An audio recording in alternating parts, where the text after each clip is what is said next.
വരതരം പോലെ വരയ്ക്കണം ഇന്ത്യയെന്നൊരു പേരു നെറുകയിൽ കുടിക്കണം. ചുറ്റിനും കടൽ നീലയും കുന്നു നെറുകയിൽ ചാർത്തണം. കവിതകളിലൂടെ പോകുമ്പോൾ മധുസൂദനൻ സാറിൻ്റെയൊക്കെ കവിതകളോട് പോകുമ്പോൾ നമുക്കറിയാം, രക്തബന്ധം മുറിച്ചന്യനായി തീരുവാൻ ആദ്യം പഠിപ്പിച്ച പൊക്കിൽ കൊടിയോ എന്നൊക്കെ ചോദിക്കുന്നുണ്ട്. എത്ര തന്നെയായാലും, എത്ര മുറിച്ചു കളഞ്ഞാലും, എത്ര അകറ്റിയാലും സംശയമൊന്നുമില്ല, സന്യാസിയാണെങ്കിൽ പോലും കണ്ണു നിറയും. ഞങ്ങൾക്ക് പലപ്പോഴും അനുഭവമുണ്ട്. എനിക്ക് പലപ്പോഴും പല സന്യാസിമാരുടെയും അവസാന കാലഘട്ടത്തിലൊക്കെ പോയി പരിചരിക്കാറൊക്കെ ഉള്ളതാണ് നമ്മളൊക്കെ. അപ്പോൾ അവരുടെ ബന്ധുക്കൾ വരുമ്പോൾ ഒരു പ്രത്യേക മമത, അവർ സന്യാസിക്ക് ഇത് പാടില്ല എന്നല്ലേ, സമ്യക്കായിക്കൊണ്ട് ന്യാസം. ആൾക്കാർ വിചാരിക്കും ത്യജിക്കുന്നതല്ല സന്യാസം, സമ്യക്കായിക്കൊണ്ട് ന്യാസം, സമ്യക്കായിക്കൊണ്ട് സമർപ്പിക്കുന്നതാണ്. അപ്പോൾ സമർപ്പണ മനോഭാവത്തിലൂടെ വരുമ്പോൾ തന്നെ മാത്രമാണ് എന്തോന്ന് വരുന്നത്. അപ്പോൾ സന്യാസിയാണെങ്കിൽ പോലും രക്തബന്ധത്തിൻ്റെ മഹിമ മറയാൻ പറ്റില്ല. കാരണം എന്താ, ഗർഭാധാനം മുതൽക്ക് അതാണ് രക്തബന്ധത്തിൻ്റെ പ്രത്യേകത. അപ്പോൾ രക്തബന്ധം മുറിച്ച് അന്യനായി തീരുവാൻ ആദ്യം പഠിപ്പിച്ച കലികാലത്ത് അങ്ങനെ ചിലരുണ്ടാവാം. പക്ഷേ എത്ര കാലം കഴിഞ്ഞാലും ചില ബന്ധങ്ങൾ, സ്നേഹങ്ങൾ, അത് സംശയമൊന്നുമില്ല, സ്വന്തം അനിയനായി തന്നെ, സ്വന്തം മകളായി തന്നെ ചിലപ്പോൾ അവരുടെ അനിയത്തിയോ അങ്ങനെയുള്ളവരുടെയൊക്കെ നമ്മൾ ചേർത്ത് നിർത്തിക്കൊണ്ട് സ്വന്തം മകളായി തന്നെ സങ്കല്പിച്ചുകൊണ്ട് തലോടേണ്ടി വരുമ്പോൾ, ഇന്ന് ബേപ്പൂർ സുൽത്താൻ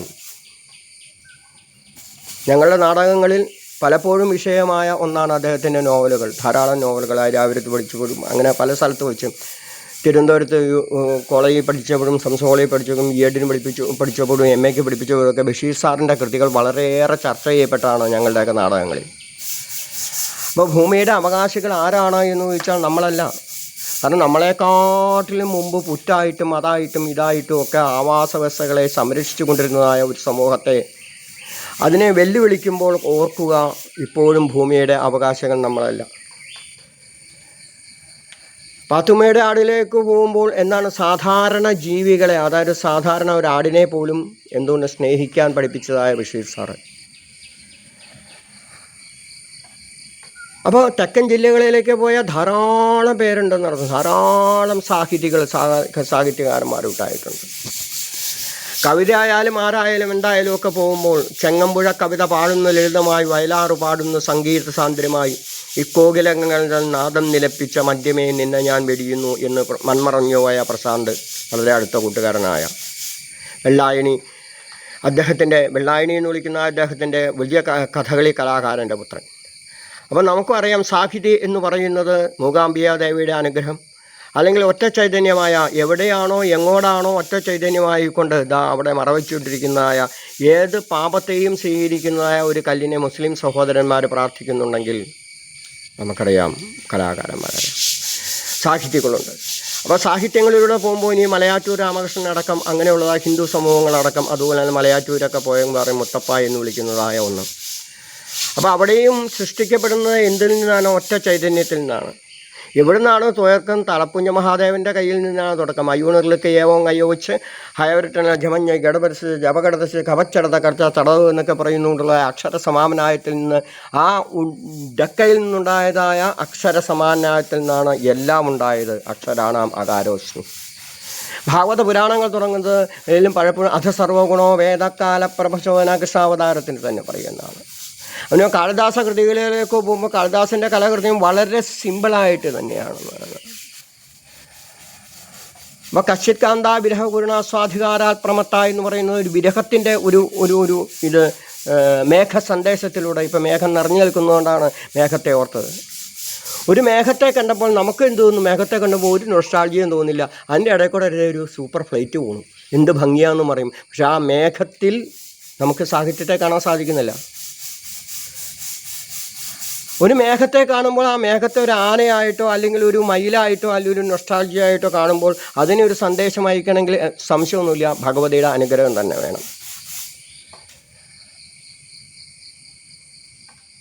അപ്പോൾ മുച്ചൂറ്റി കളിക്കാരൻ്റെ മകളിലൂടെ പോകുമ്പോൾ ഞങ്ങളുടെയൊക്കെ നാടകങ്ങൾ കൃത്യമായ രീതിയിൽ തന്നെ ഞങ്ങൾ നാടകത്തിൽ അവതരിപ്പിക്കുമ്പോൾ ഒരു ചായക്കടയെ ബേസ് ചെയ്തുകൊണ്ട് ഒരു ഗ്രാമത്തിൻ്റെ സകലവിധ ജനങ്ങളുടെയും സ്വഭാവത്തെ ചിത്രീകരിക്കുന്നതായ മുച്ചൂട്ടുകളിക്കാരൻ്റെ സ്വഭാവത്തെ ചിത്രീകരിക്കുക, ചായക്കടയിൽ കടം മേടിക്കാൻ വരുന്നതായ ആൾക്കാരുടെ ചിത്രീകരിക്കുന്നതായ, ഇനിയും അവിടെ ഉള്ളതായ ആ മകളുടെ ഭൂലോക സുന്ദരിയായ മകളെ കാണാൻ വേണ്ടി വരുന്നതായ കുറേ ആൾക്കാരെ കാണിക്കുന്നതായ, ഇനിയും വള്ളം നീന്തി വരുന്നതായ വള്ളക്കാരൻ ചിലരെ എതിർക്കുന്നതായ.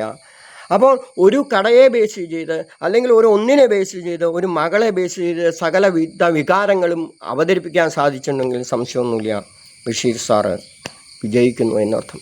ഇന്ന് നമ്മളെ ഹൃദയങ്ങളിൽ ബഷീർ സാർ വിജയിക്കുന്നുണ്ടെങ്കിൽ അത് സംശയമൊന്നുമില്ല. പുൽക്കൊടി മുതൽ ആട് മുതൽ എല്ലാ ജീവജാലങ്ങളെയും സ്നേഹിക്കുന്നു. അവിടെ പോലീസുകാരെയൊക്കെ നല്ല രീതിയിൽ ഞങ്ങൾ ചിത്രീകരിക്കാറുണ്ട് ആ നാടകങ്ങളിലൊക്കെ. അപ്പോൾ പോലീസുകാർ വരുമ്പോഴും പോലീസുകാർ നോക്കുന്ന ഈ കടയുടെ സൗന്ദര്യം, ആ കടയുടെ പരിമാറ്റത്തിൻ്റെ സൗന്ദര്യം, ആ കടയുടെ മുച്ചീട്ടുകളുടെ മകളുടെ സൗന്ദര്യം ആസ്വദിച്ചുകൊണ്ട് അവിടെ അവിടെ പോലീസുകാരനും മാന്യമായിട്ട് പെരുമാറാൻ സാധിക്കുന്നുണ്ടെങ്കിൽ ഒരു പുഴ, ആ പുഴയുടെ തൊട്ടു ചേർന്നുകൊണ്ട് ഒരു വള്ളവും ഒക്കെ ചിത്രീകരിച്ചുകൊണ്ട് ഒരു ഗ്രാമത്തിൻ്റെ മുഴുവൻ ഭംഗിയെ ചിത്രീകരിക്കാൻ കഴിയുന്നുണ്ടെങ്കിൽ സംശയമൊന്നുമില്ല. ലോകത്തിൽ നെറുകരിച്ചതായ സാഹിത്യകാരന്മാർ നമ്മുടെ തൊട്ടടുത്തതായ ബിജുവിൻ്റെ സഹോദരിയുടെ മകൻ സാഹിത്യകാരൻ 3 നോവൽ എഴുതി. എൻ്റെ വളരെ അടുത്ത ബന്ധു അദ്ദേഹത്തിൻ്റെ 3 നോവലുകൾ എഴുതുന്നു, ഹരിക്കുട്ടൻ. അപ്പോൾ ഇങ്ങനെ പോകുമ്പോൾ വായന മരിക്കരുത് എന്നർത്ഥം. ധാരാളം വായിക്കുക, എന്ത് കിട്ടിയാലും വായിക്കുക. പേപ്പർ കിട്ടിയാൽ വായിക്കാം, മാസിക കിട്ടിയാൽ വായിക്കാം. ഇനി ഇവിടെ കീർത്തന പുസ്തകമാണോ കൊണ്ടുതന്നെ, പഞ്ചാക്യം മണിമാൻ തിരുമേനി അതിൻ്റെ കോപ്പി കിട്ടിയിട്ടോ അതും വായിക്കാം. അപ്പോൾ ഏതിലൂടെ പോകുമ്പോഴും ഏത് ദൃശ്യമായാലും കാവ്യമായാലും എന്തായാലും, ഇനി നമ്മളൊക്കെ ശ്ലോക സദസ്സുകളിൽ പലപ്പോഴും അവാർഡുകളൊക്കെ കിട്ടാറുണ്ട്, അതൊക്കെ പോട്ടെ. ശ്ലോക സദസ്സ് സംസ്കൃത ശ്ലോകമായും മലയാള ശ്ലോകമായും ശ്ലോകത്തിലൂടെ വൃത്താനത്വം അവതരിപ്പിക്കുമ്പോൾ അതെന്തായി, അത് ശ്രാവ്യമായി. അപ്പോൾ ശ്രാവ്യമായ ശ്ലോകങ്ങൾ, അതുപോലെ തന്നെ ദൃശ്യകാവ്യങ്ങളായ എല്ലാം. ദൃശ്യകാവ്യങ്ങളിപ്പോൾ നാടകം കുറവാണ്, സിനിമ. ഒന്നാം തരം ദൃശ്യകാവ്യങ്ങൾ ധാരാളം ഇറങ്ങുന്നുണ്ട്, നല്ല കാവ്യങ്ങൾ, നല്ല സന്ദേശങ്ങൾ നൽകുന്നതായ. അപ്പോൾ ഈ കാണുന്നത് എന്താ, ഇപ്പോൾ കാണുന്നത് എന്താ, അതൊരു സിനിമയാണ്. ഇല്ലാത്തതായ ഒരു പ്രപഞ്ചത്തിലെ ഒരു വെള്ള പ്രതലത്തിൽ കൂടെ ഒരു ചലനത്തെ അവതരിപ്പിക്കുമ്പോൾ ഭഗവാൻ അവതരിപ്പിക്കുന്ന ചലിക്കുന്ന ചില്ലി കൊണ്ടു ചരാചരങ്ങളെയെല്ലാം ചലച്ചിത്രം സിനിമയിൽ കാട്ടുമ്പോ. നിരവധി സിനിമകളുടെ പ്രൊമോഷൻ കാണുമ്പോൾ നമുക്ക് പൈതലാട്ടത്തിലൂടെ പോകുമ്പോൾ നടന്ന ഇൻസിഡൻസിനെ കണ്ട് സ്നേഹിച്ചപ്പോൾ കഴിഞ്ഞ ദിവസം 2 ദിവസമായിട്ട് കണ്ട് മതിയായതാ ക്ലാക്ക് എന്നൊക്കെ പറഞ്ഞിട്ട് നീളത്തിലൊരു പേരാ കാക്ലാക്ക് ഇന്നശ്രീ എന്നൊക്കെ അങ്ങനെ അതിന് മുഴുവൻ പേര് തന്നെ ഓർക്കണില്ല. അതിൻ്റെ പ്രൊമോഷൻ കൊണ്ട് വളരെ നല്ലൊരു സിനിമ. ഒരു കുടുംബ സദസ്സിനെ എല്ലാ വികാരങ്ങളെയും അവതരിപ്പിക്കുന്ന ഒരു ക്ഷേത്ര അന്തരീക്ഷത്തെ സൃഷ്ടിച്ചുകൊണ്ട്, ഒരു ക്ഷേത്രത്തിൻ്റെ അന്തരീക്ഷത്തിൽ നടക്കുന്നതായ സംഭവങ്ങളെ സൃഷ്ടിച്ചുകൊണ്ട് ഒരു സിനിമയെ സൃഷ്ടിക്കാൻ സാധിക്കുന്നുണ്ടെങ്കിൽ, അപ്പം ഇത് മുഴുവൻ അഭിനയമാണ്. ഞാൻ ഭർത്താവായിട്ട് അഭിനയിക്കുന്നു, മേശാന്തിയായിട്ട് അഭിനയിച്ചു, നാളെ ഉച്ചയ്ക്ക് ഒരു കലശത്തിന് പോകാൻ നിൽക്കുക, അവിടെ തന്ത്രിയായിട്ട് അഭിനയിക്കണം. അപ്പം നമ്മൾ ഇത് മുഴുവൻ അഭിനയമാണ്, സംശയമൊന്നുമില്ല. നമ്മൾ തട്ടി വീഴുന്നു എന്ന് വിചാരിക്കുക, നമ്മൾ കുറച്ച് പേര് ബന്ധുക്കളും കൂട്ടുകാരും എല്ലാവരും കൂടെ പോയി തട്ടി വീഴുമ്പോൾ അവരെയാണോ നമ്മളെ രക്ഷിക്കുക? അല്ല, അവനവൻ്റെ തലയെ രക്ഷിക്കാൻ നോക്കുക എന്നർത്ഥം. അപ്പോൾ സ്വാർത്ഥത ഇല്ല എന്ന് പറയാൻ പറ്റില്ല, നിസ്വാർത്ഥമല്ല, സ്വാർത്ഥതയുണ്ട് എന്നർത്ഥം. നമ്മൾ കൊച്ചുകുട്ടികളെ കൊണ്ടുപോകുമ്പോഴാണെങ്കിലും നമ്മൾ ഒരുമിച്ച് തട്ടി വീഴുമ്പോൾ നമ്മൾ രക്ഷിക്കുന്നത് നമ്മുടെ തലയാണെന്നർത്ഥം. അപ്പം ഈ ലോക സിനിമയെ, ലോകത്തിലുണ്ടാകുന്നതായ കഥാപാത്രങ്ങളെ മുഴുവനും സ്വീകരിക്കാൻ സാധിക്കുമ്പോൾ, അല്ലാതെ ഇത് പ്രത്യേക ഒരു സ്വപ്നത്തിൽ നിന്നോ ഒരു ദർശനത്തിൽ നിന്നോ ഈശ്വരദർശനത്തിൽ നിന്നോ ഉണ്ടാവുന്നല്ല സാഹിത്യം. ലോകത്ത് നടക്കുന്നതായ ഓരോ കഥാപാത്രങ്ങളും. ഇവിടെ ഒരാൾ ഒന്ന് കുറച്ച് നേരം വർത്താനം പറഞ്ഞാൽ അദ്ദേഹത്തെ പറ്റി നമുക്ക് ഒരു നോവൽ എഴുതാം, അല്ലെങ്കിൽ ചെറുകഥ എഴുതാം. അപ്പോൾ പഠിക്കേണ്ടത്, സ്നേഹിക്കേണ്ടത് ലോകത്തെയാണ്. അങ്ങനെ ലോകത്തെ സ്നേഹിക്കുന്നതായ സാഹിത്യത്തിലേക്ക് പോകുമ്പോൾ നമ്മളൊക്കെ കവിത എഴുതുന്നത് അങ്ങനെയാണ്, പോസിറ്റീവായിക്കൊണ്ട് അല്ല കൊണ്ടതായ കവിതകൾ എഴുതുമ്പോൾ ഈ ലോകത്തിൽ നിന്ന് സ്വീകരിക്കുന്നതായ എല്ലാത്തിലും അനുഗ്രഹിക്കാൻ സാഹിത്യങ്ങൾ ധാരാളം ഉണ്ടാകട്ടെ എന്ന് മാത്രം പ്രാർത്ഥിച്ചുകൊണ്ട് എല്ലാവർക്കും ഇന്നും നിലനിൽക്കുന്നതായ സാഹിത്യങ്ങൾ മുന്നിലൂടെ പോവുക. അതിന് ജാതി മതവർഗ രാഷ്ട്രീയ ഭേദങ്ങൾ നോക്കരുത്. എല്ലാവരുടെയും കൃതികൾ വായിക്കുക, നല്ലത് മാത്രം സ്വീകരിക്കുക.